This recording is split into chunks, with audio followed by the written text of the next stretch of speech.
Assalamu alaikum, j'espère que vous allez bien. On se retrouve dans la vidéo numéro 2. Si vous voulez aller voir la première vidéo, n'hésitez pas. Sur le livre rempli de conseils destinés à mes sœurs, Inch'Allah. Si ce type de podcast vous plaît, n'hésitez pas à vous abonner, à commenter, à liker, à partager pour me donner un petit peu plus de force, Inch'Allah, bi'idnillah. Et j'espère que ces lectures vont vous aider. Pendant très longtemps, j'ai eu cette impression que la tristesse ne me quitterait jamais et que le bonheur ne voulait pas de moi. Si tu te trouves dans cette même situation, sache que plus tu te rapprocheras de ton Seigneur et plus tu apercevras le côté positif des épreuves, en espérant profondément que ce soit une expiation du péché. L'humain doit s'efforcer d'être optimiste, se dire qu'il aura une fin heureuse, sûrement par la cause de toutes ces épreuves très difficiles. Allah éprouve ceux qu'il aime. Il faut toujours s'en remettre à lui, placer sa confiance en lui et œuvrer constamment dans le bien. La fin heureuse est proche, chère sœur, Inch'Allah. Que le Très-Haut nous facilite. Amin. Il t'est sûrement déjà arrivé de te réveiller un matin avec cette sensation de vide profond. Ne ressentir aucune émotion, n'avoir envie de rien, seulement de dormir, comme si la vie n'avait plus de saveur et ne valait plus la peine d'être vécue. Dans ces moments-là, veille à te raccrocher à Allah de toutes tes forces. Fais de la prière ton refuge et ne cesse jamais de demander à notre Seigneur de te faciliter. C'est un sentiment passager qui disparaîtra totalement avec le temps. Alors, n'aie pas peur. Tout finira par s'arranger, il suffit juste de patienter un peu. Qu'Allah augmente ta patience et apaise ton petit cœur. Amin. Les épreuves sont douloureuses, elles font mal et poussent à creuser au plus profond de soi. Lorsque les larmes ne cessent de couler, que le cœur est brisé, que la délivrance se fait espérer, Allah est là. Les épreuves sont douloureuses, mais les épreuves sont nécessaires, parce qu'après elles, nous serons plus fortes, parce qu'après elles, nous serons plus avisées, parce qu'après elles, nous irons mieux et ferons mieux. Que le Seigneur des mondes nous accorde une issue favorable à nos épreuves. Fraternellement, S.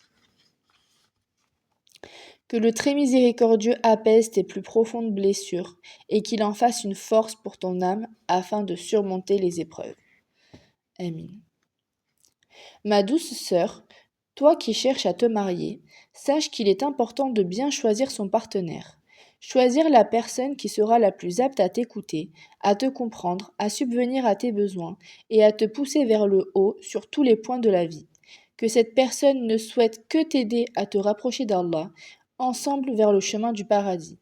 Il est important que tu choisisses un homme qui est apte psychologiquement à prendre soin de sa femme et à s'occuper de son foyer.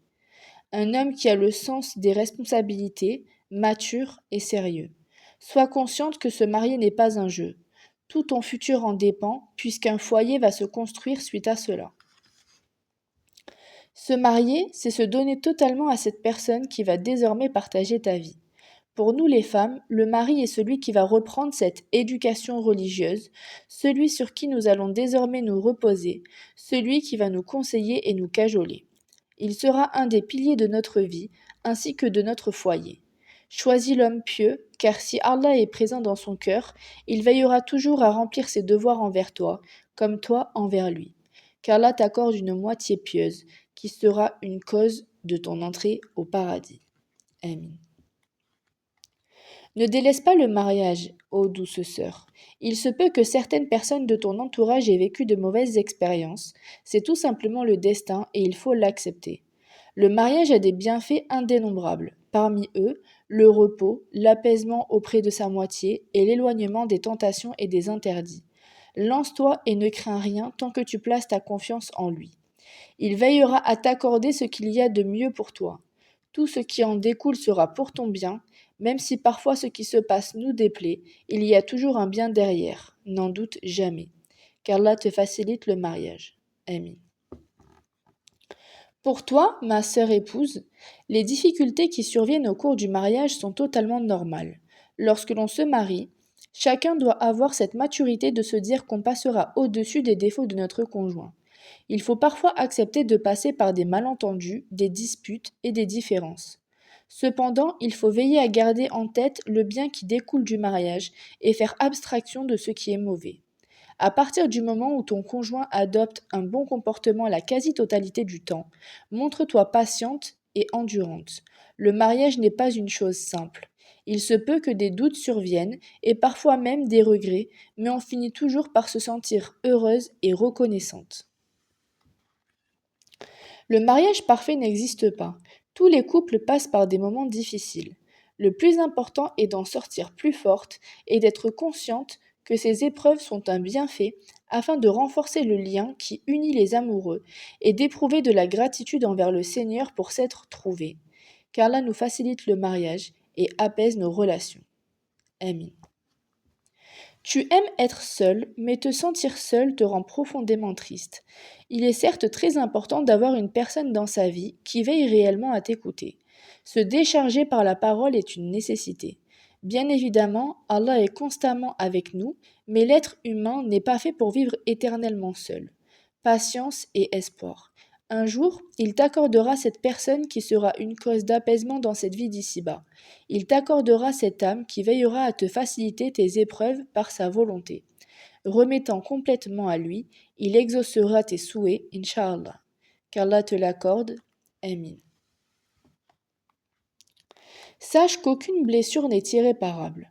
Par la volonté du Tout Miséricordieux, tout se guérit, même les plus grandes peines que tu as vécues. Ne perds pas espoir quant à la guérison de ton cœur et la cicatrisation de tes blessures. Invoque-le. Il t'écoute et il t'exaucera certainement, Inch'Allah. Certains cœurs sont plus sensibles et plus éprouvés que d'autres, mais tous les cœurs appartiennent à Allah. Comment peut-on se permettre de ne pas en prendre soin? À toi de faire en sorte de préserver ce précieux cœur qu'il t'a accordé. Éloigne-toi de ce qui pourrait te blesser et faire de toi une âme tourmentée. Préserve-toi, ma douce sœur, comme tu aurais préservé ton enfant de tout mal. Qu'Allah te mène sur le chemin de la préservation et t'éloigne de tout mal. Amin. Veille à toujours avoir des pensées positives et à être optimiste en toutes circonstances. Cela t'aidera certainement à mieux supporter les épreuves de la vie. Après la difficulté se trouve la facilité, ma douce. Efforce-toi de garder précieusement en tête tous les moments qui te font sourire et qui te permettent de mieux appréhender les difficultés de cette vie. Prends le temps d'apprécier véritablement les moments et les choses qui te font du bien. Tout cela est si précieux. Qu'Allah t'éloigne du pessimisme. Amin. Voilà pour cette deuxième vidéo. J'espère que cette lecture vous a plu. Si c'est le cas, n'hésite pas à t'abonner, à commenter, à liker, à partager. Et on se retrouve Inch'Allah demain pour la continuité. Salam alaikum.